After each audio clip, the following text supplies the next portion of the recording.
자, 오늘 은혜 받으실 하나님의 귀한 말씀 봉독하겠습니다. 오늘은 이제 요한복음 1장에 있는 말씀입니다. 지금까지 1년 반 동안 우리는 구약 성경을 한번 쭉 훑어보았는데 오늘부터 이제 신약으로 가는데 요한복음부터 시작합니다. 그래서 여러분 요한복음 1장 1절부터 12절에 있는 말씀 저하고 다 함께 일어나셔서 교독하면서 성경 말씀 봉독하겠습니다. 태초에 말씀이 계셨다. 그 말씀은 하나님과 함께 계셨다. 그 말씀은 하나님이셨다. 그는 태초에 하나님과 함께 계셨다. 모든 것이 그로 말미암아 창조되었으니 그가 없이 창조된 것은 하나도 없다. 창조된 것은 그에게서 생명을 얻었으니 그 생명은 사람의 빛이었다. 그 빛이 어둠 속에서 비치니 어둠이 그 빛을 이기지 못하였다. 하나님께서 보내신 사람이 있었다. 그 이름은 요한이었다. 그 사람은 그 빛을 증언하러 왔으니 자기를 통하여 모든 사람을 믿게 하려는 것이었다. 그 사람은 빛이 아니었다. 그는 그 빛을 증언하러 왔을 따름이다. 참 빛이 있었다. 그 빛이 세상에 와서 모든 사람을 비추고 있다. 그는 세상에 계셨다. 세상이 그로 말미암아 생겨났는데도 세상은 그를 알아보지 못하였다. 그는 자기 땅에 오셨으나 그의 백성은 그를 맞아들이지 않았다. 그러나 그를 맞아들인 사람들 곧 그 이름을 믿는 사람들에게는 하나님의 자녀가 되는 특권을 주었다. 아멘. 이것은 하나님의 말씀입니다. 하나님께 감사드립니다. 자, 우리 주변에 있는 분과 인사하겠습니다. 잘 오셨습니다. 반갑습니다. 하나님의 귀한 자녀가 됩시다.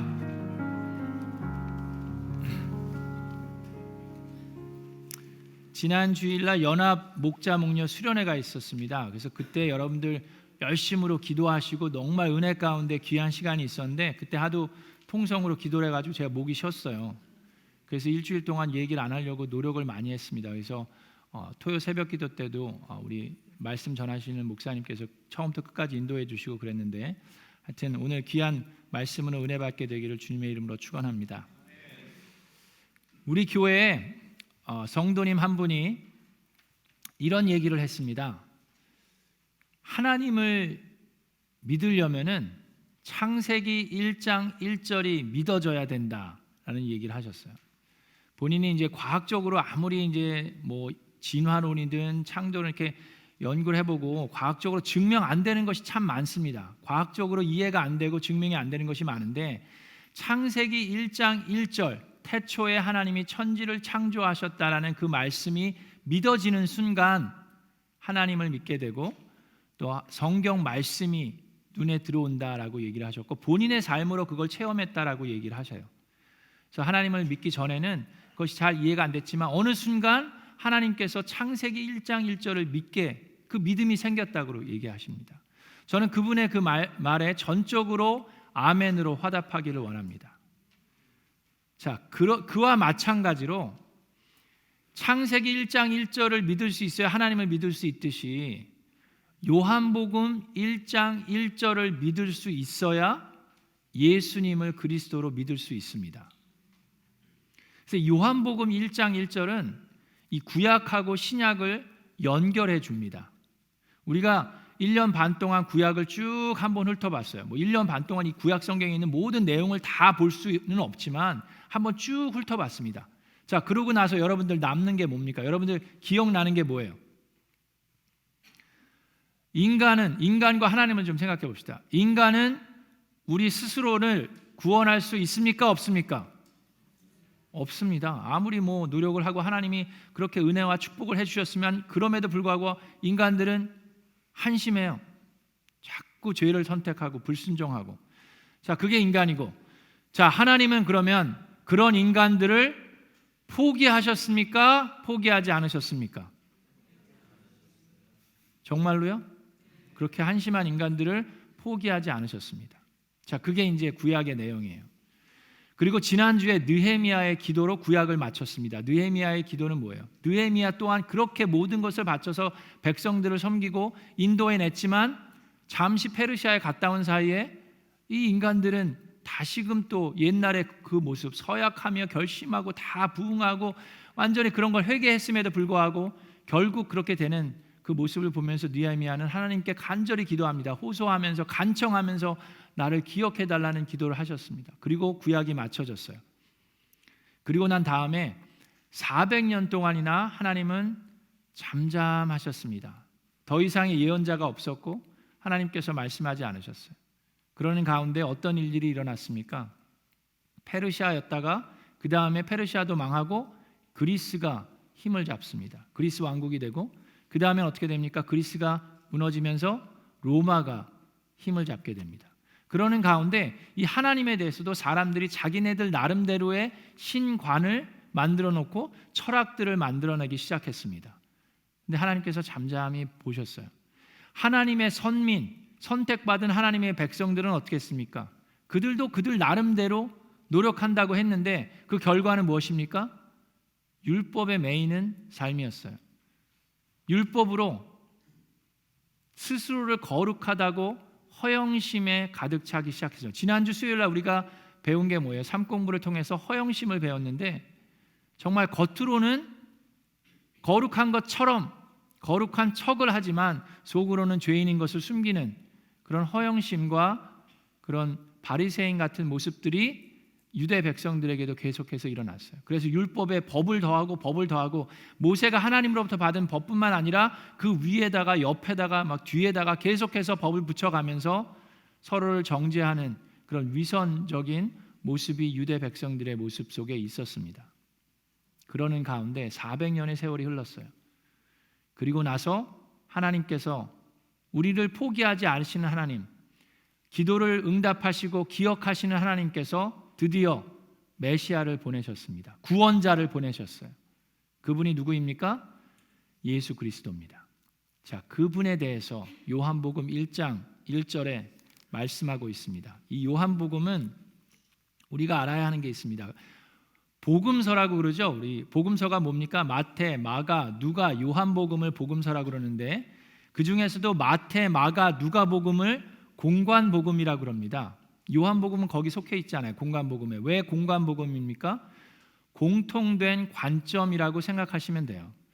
그래서 예수님에 대해서 그 기록이나 내용이나 그 역사가 공통된 부분이 많기 때문에 공관복음입니다. 그게 마태, 마가, 누가복음이에요. 그도 그럴 것이 마태와 마가와 누가복음은 거의 비슷한 시기에 쓰여졌습니다. 그래서 마가복음이 제일 먼저 쓰여졌다고 하지만 그럼에도 불구하고 마태나 누가도 꼭 마가복음을 다 읽어보고 거기에 그 다음에 자기 것을 썼다기보다는 비슷한 시기에 마태와 마가가 누가가 예수님으로부터 받은 내용들을 쓰기 시작했어요. 예수님께서 금방 오실 거라고 생각했기 때문에 예수님이 부활하신 다음에 그 즉시 쓰지 않았습니다. 쓸 필요가 없다라고 생각했어요. 근데 예수님이 더디 오시는 걸 보면서 더 이상 늦어지기 전에 예수님에 대해서 기록해야 되겠다고 쓴 것이 마태, 마가, 누가복음입니다. 그런데 요한복음은 침례 요한이 쓴 책이 아닙니다. 사도 요한이 쓴 책입니다. 예수님의 12제자 중에 예수님이 사랑하는 제자 요한이 쓴 책입니다. 근데 요한복음은 마태, 마가, 누가복음이 쓰여진 다음에 훨씬 더 이후에 쓰여진 책입니다. 그래서 요한은 마태, 마가, 누가복음이 쓴 책을 읽어보고 그리고 그 내용이 없는 내용들을 썼다라고 우리가 생각할 수 있습니다. 그래서 요한복음은 마태, 마가, 누가 공관복음과는 좀 차이점이 있는데 무척이나 신학적인 책입니다.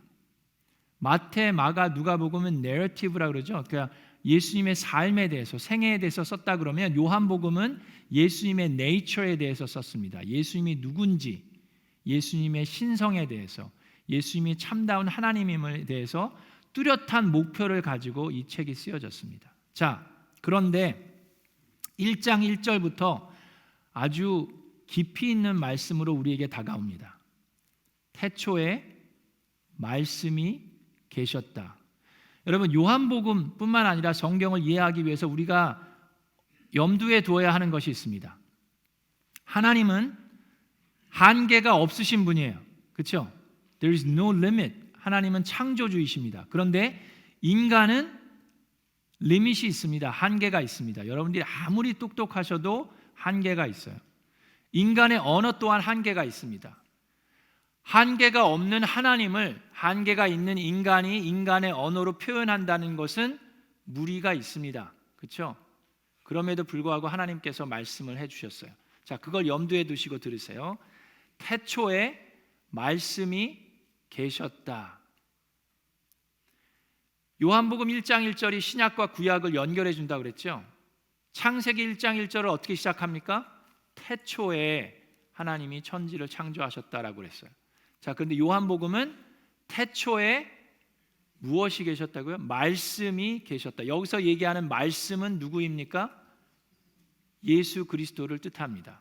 요한복음 1장 14절에 그 말씀이 우리 가운데 육신으로 오셨다라고 얘기해요. 그분이 바로 예수 그리스도를 얘기합니다.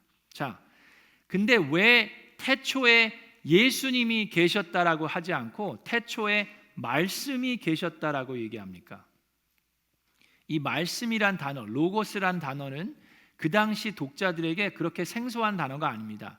아주 수월한, 자연스러운 단어입니다. 친숙한 단어예요. 그들에게 이 로고스라는 단어는 구약 성경에 종종 하나님께서 하나님의 말씀을 얘기하면서 하나님의 뜻을 수행하는 도구로 의인화시켜서 말씀을 쓰셨습니다. 예를 들면 시편 33편 6절에 이런 말씀이 있습니다. 주님은 말씀으로 하늘을 지으시고 입김으로 모든 별을 만드셨다라고 얘기하십니다.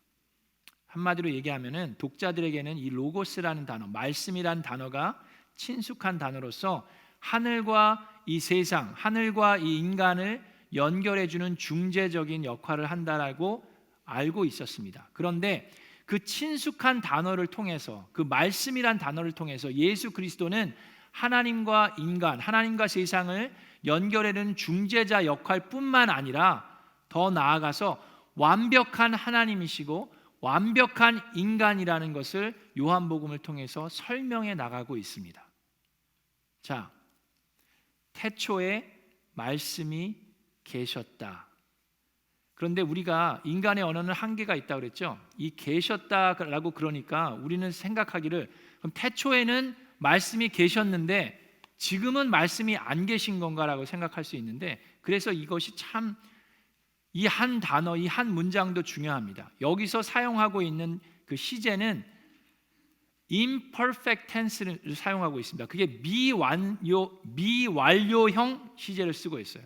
그 얘기는 뭐냐 하면 태초에 말씀이 계셨고 지금은 안 계시다도 아니고, 태초에 말씀을 창조하셨다라는 것도 아니고, 태초 이전에도 계셨고 태초에도 계시고 앞으로도 계속 계실 거라는 시제입니다. 그래서 영어로도 in the beginning was the word이지만 그 imperfect tense를 쓰기 때문에 was continuing이라고 생각해야 됩니다. 그래서 미완료형을 쓰고 있어요. 그걸 이해하는 게 필요합니다. 여러분, 태초에 하나님이 천지를 창조하셨죠? 태초가 언제입니까? 자, 태초는 천지를 창조하신 때를 이야기합니다. 그 이야기는 뭐냐 하면 태초 이전이 있었다는 얘기입니다. 시간, 우리가 생각하는 시간의 개념은 태초에 생긴 거예요. 천지를 창조하시면서 시간을 창조하셨기 때문에 그때부터 생겼지만 태초 이전이 있었습니다. 태초 이전에 존재한 분들은 누굽니까? 삼위일체 하나님이십니다. 그 말씀도 태초 이전부터 계셨고 태초에도 계시고 앞으로도 계속 계실 거라는 말을 인간의 언어로 태초에 말씀이 계셨다라고 쓴 겁니다. 이해되십니까? 아멘. 자, 그 다음에 그 말씀은 하나님과 함께 계셨다. 자, 하나님과 함께 계셨다. 자, 이렇게 얘기하니까 꼭 우리는 어떻게 생각하냐면, 그러면 말씀이 하나님과 함께 계셨다라는 게 무엇을 의미하나? 그럼 말씀과 하나님은 완전히 독립된 두 개의 인격체인가라고 생각할 수 있는데 그렇습니까? 자, 하나님이 한 분입니까? 두 분입니까? 하나님은 한 분이에요. 근데 하나님과 함께 계셨다라는 게 뭡니까? 자, 여러분, 인간의 언어가 그래서 한계가 있는데, 여러분, 우리가 자주 쓰는 말이 뭡니까? 몸과 마음이 따로 논다라는 얘기를 자주 쓰죠. 저는 목요일마다 저기 공원에서 축구를 차면서 몸과 마음이 따로 노는 것을 체험합니다. 나이가 들면 들수록 목요일날 저녁에 한번 와보세요. 지난 2주 동안은 못했지만 비가 오고 그래서 와보시면 정말로 보일 겁니다. 제 마음은 날아다니고 있습니다. 근데 몸은 여기서 뒹굴고 있어요. 쓰러져 자빠져가지고 완전히 몸을 가누지를 못하고 있습니다. 몸과 마음이 따로 노는 것을 우리가 체험하게 되는데, 자, 여러분 들어보세요. 몸과 마음이 함께 있습니다. 근데 몸과 마음이 둘입니까? 하나입니까? 둘이라고 얘기할 수도 있고 하나라고도 얘기할 수 있지 않습니까? 자, 그만큼 우리가 언어로 하나님을 표현하는 것은 어렵습니다. 근데 하나님께서 그 말씀은 하나님과 함께 계셨다라고 얘기하는 것은 하나님과 예수님과의 관계를 얘기합니다. 그 친밀한 관계를 얘기해요. 늘 태초 이전부터 함께 계셨고 태초에도 함께 하시고 태초 이후에도 함께 하시는 하나님과 예수님의 그 친밀한 관계를 얘기합니다. 그런데 그 친밀한 관계가 어느 순간 잠시 깨어진 때가 있습니다. 그때가 언제일까요? 우선 예수님께서 이 세상에 육신의 몸을 가지고 이 어린 아이의 몸으로 이 땅에 오셨을 때 성경에서 모든 것을 empty했다라고 그랬어요. 예수님께서 하나님에 대한 모든 영광과 그 신적인 것을 empty하시고 내려놓으시고 오셨다라고 했고, 그뿐만 아니라 여러분, 십자가에서 예수님이 돌아가실 때 예수님이 뭐라고 그러셨습니까? 나의 하나님, 나의 하나님, 어찌하여 나를 버리셨나이까? 자, 바로 그 순간 언제나 늘 함께 할 수밖에 없었던 예수님과 하나님이, 예수님의 고백은 하나님이 나를 버렸다라고 얘기하십니다. 그만큼 하나님과 예수님이 그 관계가 잠시나마 떨어져 있었던 순간이 왜 있을 수밖에 없었습니까? 그게 바로 여러분들의 죄 때문입니다. 우리의 죄 때문에. 그래서 십자가의 공로가 그만큼 크고 놀라운 은혜이고 사랑입니다. 영원토록 하나님과 떨어질 수밖에 없었던 사람은 예수님이 아니라 우리예요. 우리의 죄로 인해서 떨어져서 죽을 수밖에 없는데, 우리를 대신해서 주신 그 보혈의 공로 십자가를 통해서 예수님이 그걸 체험하시고 경험하시게 된 겁니다. 그 말씀은 하나님과 함께 계셨습니다. 그리고 나서 그 말씀을 통해서 하나님께서는 모든 천지 만물을 창조하셨다라고 말씀하세요.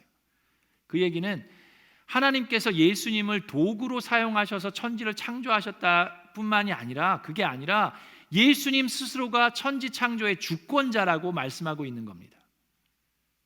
여러분, 예수님이 누군지를 확실히 알려면 이 요한복음 1장 1절을 알아야 돼요. 태초에 말씀이 계셨습니다. 그리고 그 말씀은 하나님과 함께 계셨습니다. 그리고 나서 한 얘기가 뭐예요? 그 말씀은 하나님이셨다라고 얘기합니다. 자, 그런데 말씀이 하나님과 함께 계셨고 말씀은 하나님이시다라고 얘기를 하니까 꼭 하나님이 둘인 것 같이 느껴질 수 있습니다. 여기 하나님이 계시고 말씀이 하나님과 함께 있으면서 말씀도 하나님이시다, 그겁니까? 여기 보면 말씀도 하나님이시다라고 써 있지 않아요. 뭐라고 써 있습니까? 말씀은 하나님이셨다라고 쓰여 있습니다. 예수 그리스도는 하나님과 함께 계셨을 뿐만 아니라 예수 그리스도는 하나님이십니다. 믿으십니까? 그것을 믿으시는 게 여러분, 그래야 예수님을 올바로 알습니다. 이게 여러분 어렵죠? 결코 쉬운 구절이 아닙니다. 삼위일체 하나님, 예수님이 하나님이시면서도 인간이시다. 우리가 그걸 잘 이해할 수 있습니까? 아까도 얘기했지만 인간의 언어는 여러분 한계가 있다라고 얘기했죠. 여러분 생각해 보세요. 이 언어로 표현할 수 없는 것들이 참 많이 있습니다. 여러분 소리를 언어로 표현해 보세요. 자, 닭이 우는 소리를 한번 예를 들어보세요. 자, 닭이 우는 소리를 한국말로 어떻게 표현합니까? 꼬끼오라고 표현하죠. 자, 영어로는 닭이 우는 소리를 어떻게 표현하는지 아십니까? 카카두를두. 아니 어떻게 꼬끼오가 카카두를두가 됩니까? 근데 페루에서는 그걸 뭐라 그러는지 아세요? 끼끼리끼 그런데요. 프렌치에서는 어떻게 하는지 아십니까? 코꼬리꼬 그런데요. 중국어로는 뭐라 그러는지 아세요? 워워워 그런답니다.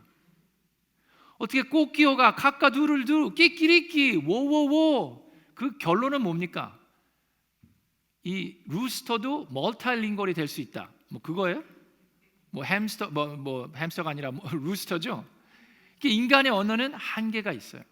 천지를 만드신 창조주신 하나님을 우리의 인간의 언어로 표현한다는 것에는 무리가 있습니다. 그럼에도 불구하고 하나님께서는 저와 여러분을 위해서 우리에게 말씀을 주셨습니다. 그런데 그 말씀을 통해서 예수 그리스도를 알아서 하나님의 아들로 믿고 그 믿음을 통해서 저와 여러분이 하나님과 떨어져서 사는 것이 아니라 하나님의 자녀로서 영원토록 하늘의 영광을 누리면서 살 수 있는 특권을 주시기 위해서 하나님께서 말씀해 주셨습니다. 태초에 말씀이 계셨다. 그 말씀은 하나님과 함께 계셨다. 그 말씀은 하나님이셨다. 그런데 이 세상은 그 예수 그리스도를 맞아들이지 않았습니다. 하나님이 만드셨음에도 불구하고 말씀이 만드셨음에도 불구하고 그 말씀을 받아들이지 않았다라고 기록합니다. 그리고 하나님의 백성들이 그를 거부했다라고 얘기합니다. 왜 그렇습니까? 여러분 오늘 이거 하나만 알고 갑시다. 이 요한복음 1장을 이해하는 게 어려운데 이거 하나만큼은 여러분들이 꼭 마음에 담고 오늘 돌아가시길 바랍니다. 왜 사람들이 예수님을 거부했고 받아들이지 않았는지, 그렇게 오랫동안 400년 동안 기다리던 메시아가 드디어 나타났다라고 얘기하는데 왜 그 메시아를 받아들이지 않고 거부했습니까? 눈으로 직접 보았어요.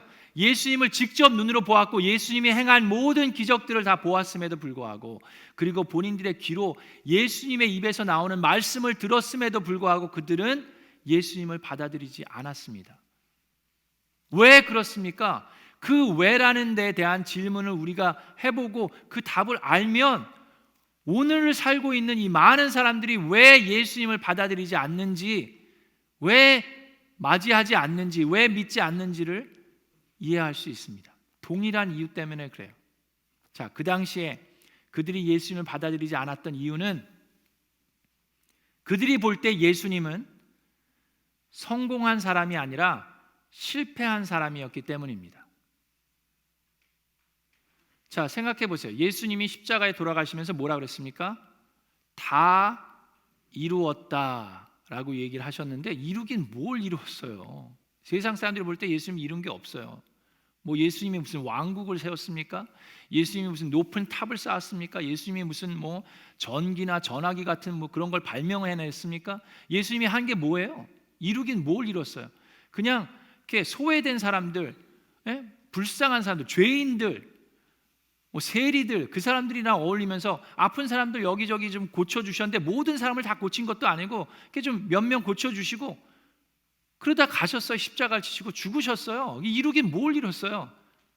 그 사람들이 원했던 것은 성공이었습니다. 근데 예수님은 성공한 사람이 아니라 실패한 사람처럼 보였습니다. 그런데 우리가 알아야 하는 게 있습니다. 예수님은 이 세상에 성공하러 오신 게 아니라 사명을 이루기 위해서 오셨습니다.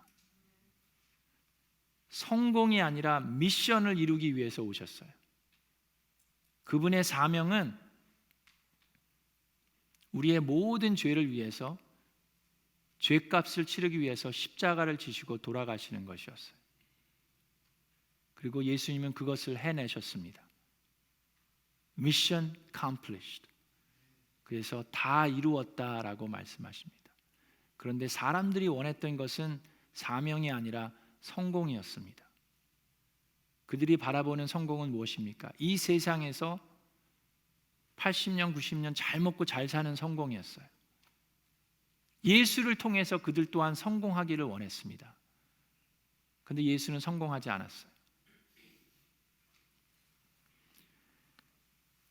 우리가 생각하는 성공이 무엇입니까? 우리가 생각하는 성공은 이 세상에서 그래도 조금 더 남들보다 잘 먹고 잘 살고 건강하게 80년, 90년, 100년 살다 가는 거예요. 그래서 오늘도 사람들은 예수를 맞아들일 생각이 없습니다. 이 세상 살면서 놀러 갈 때가 이렇게 많은데 왜 굳이 교회를 나옵니까? 이 세상 살면서 나 잘 먹고 잘 살기도 바빠 죽겠는데 왜 하나님께 헌금을 합니까? 예수님을 믿는 것과 내가 성공하는 것과는 별 상관이 없다라고 생각하기 때문에 예수님을 받아들이지 않습니다. 그러나 예수님을 맞아들인 사람들, 곧 그 이름을 믿는 사람들에게는 하나님께서 하나님의 자녀가 될 수 있는 특권을 주셨습니다. 우리 사랑하는 미라클랜드 성도 여러분, 또 이 자리에 함께 하시는 모든 분들, 이거를 오해하지 말고 들으시기 바랍니다. 하나님이 여러분들에게 원하시는 게 있습니다. 우리를 창조하신 하나님, 그 말씀이신 하나님께서 저와 여러분에게 원하시는 것이 있는데 그것은 우리 모두가 다 실패하는 걸 원하시는 게 아닙니다. 하나님도 여러분들이 모두 다 성공하기를 원하십니다. 그런데 하나님이 얘기하는 성공과 우리가 생각하는 성공과는 큰 차이가 있습니다. 하나님이 원하시는 성공은 무엇입니까? 하나님이 원하시는 성공은 여러분들이 여기서 그냥 잘 먹고 잘 살다가 그냥 거기서 끝이 아니라 말씀이신 예수 그리스도를 하나님의 아들로 믿고 그를 맞이함으로 저와 여러분들이 하나님의 자녀가 되어서 영원토록, 이 짧은 인생 동안이 아니라 영원토록 하나님과 함께 그 영광을 누리면서 사는 것이 성공입니다. 그것이 하나님이 저와 여러분에게 원하시는 성공이에요. 모든 사람을 구원하기 위해서 하나님은 예수님을 보내신 것입니다. 예수님이 행하신 그 기적들은요, 그냥 단순한 대단한 기적이 아닙니다. 그 예수님이 행하신 모든 기적들은 표적입니다. 기적이 아니라 표적이에요. 표적은 무엇을 얘기합니까? 그것은 사인이라는 얘기예요. 무언가를 드러내기 위함입니다. 그냥 아픈 사람을 치유하기 위함이 아니라 아픈 사람을 치유함으로 드러내고자 하는 것이 있었어요. 그것이 무엇입니까? 예수가 하나님의 아들이라는 것입니다. 예수님은 그거를 하러 오신 거예요. 세상에서의 성공이 아니라 하나님의 사명을 이루신 분이 예수 그리스도입니다. 그래서 예수를 나의 구주로 삼고 성령과 피로써 거듭나서 이 세상에서 나의 영혼이 하늘의 영광을 누리며 사시는 저와 여러분 되기를 주 예수 그리스도의 이름으로 축원합니다.